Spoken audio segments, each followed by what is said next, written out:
The Chinese government depends on repression to stay in power.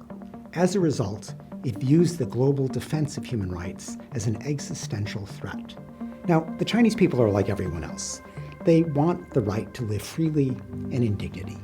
But President Xi Jinping is overseeing the most brutal and pervasive oppression that China has seen in decades. Civic groups are being shut down. Independent journalism is no more. Online conversation has been curtailed.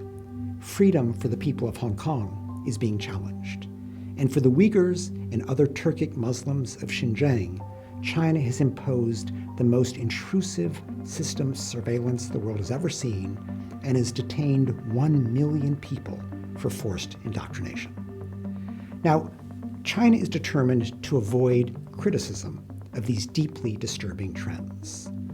It has long censored people within China. It is now trying to extend that censorship to the rest of the world. Now, some autocrats and dictators are happy to go along.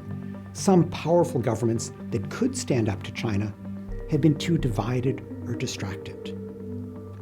And China is quite willing to use money to force censorship, whether of governments or businesses, by threatening to deny them access to the Chinese market. The voice of the United Nations on human rights has also been a major target of China, and with considerable success.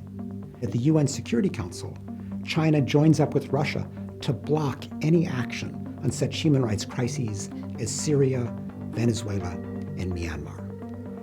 Governments should band together to challenge Beijing's repression. China cannot stand up to the entire world all at once. The bottom line is, now is the time to resist China's assaults on the international human rights system. Decades of progress on human rights are at stake. So is our future.